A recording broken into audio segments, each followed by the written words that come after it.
Trying to add puzzles to a RPG like Dungeons and Dragons can be a daunting task. You want your puzzle to be engaging, you want your puzzle to challenge the players, but we all have different gifts when it comes to solving said puzzles. So how do you find the right balance and the right kind of puzzles to put toward your party? Let's find out in today's study hall.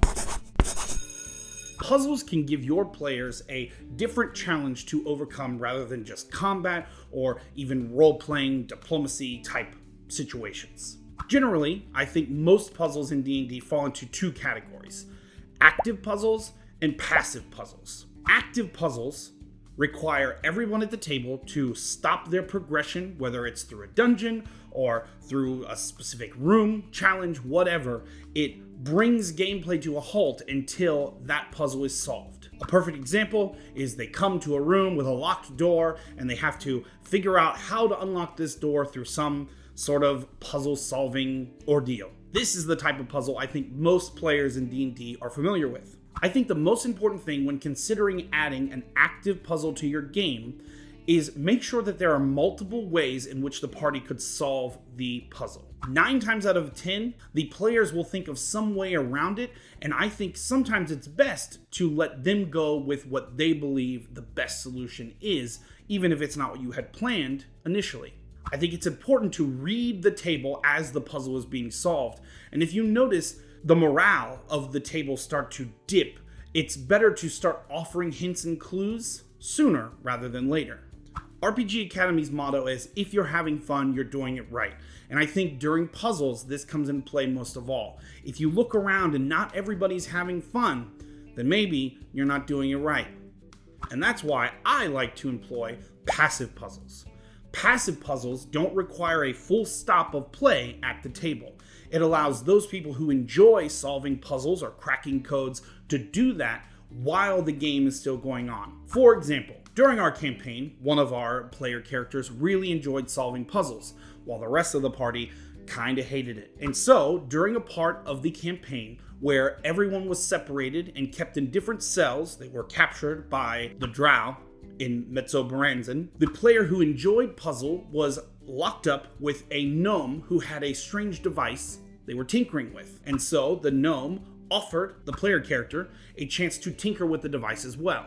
So I employed a passive puzzle by way of these little metal or sometimes wooden toys that you can get at dollar store, Walmart, who knows, wherever you can buy them, and allowed the player character, while other people were taking their turns and taking actions, to fiddle with said puzzle and attempt to solve it.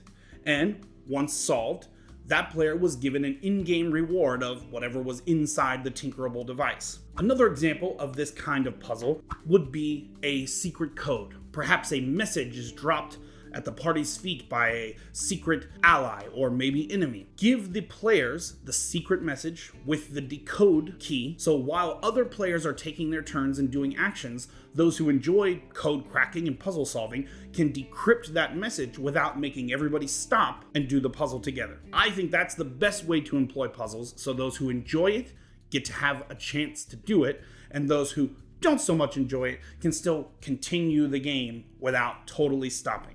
The easiest puzzle to employ is simply a riddle. If you want to upgrade the classic riddle solve, you could always buy one of these decoder things from the Da Vinci Code, allowing them to input the answer to the riddle physically and testing the result by opening or not opening the device. This gives a little bit more drama to the simple answer this riddle. And finally, for those who employ digital gameplay, I think some of the strongest things that you can use digitally involve, and I have found great success with doing it, are simple reflective light puzzles. You can use simple assets to represent a mirror and just the color tools on most VTTs to bounce the light around the mirrors, around obstacles and through the room to get the result. We're familiar with this concept mostly from video games, but it pairs well to the digital role-playing world. How do you handle puzzles? Do you have more active puzzles or passive puzzles in your game? And what's your favorite puzzle? Because I need more puzzles to steal. So please drop them down in the comments below. And as always, from us here at the RPG Academy, if you're having fun, you're doing it right. Thanks for watching.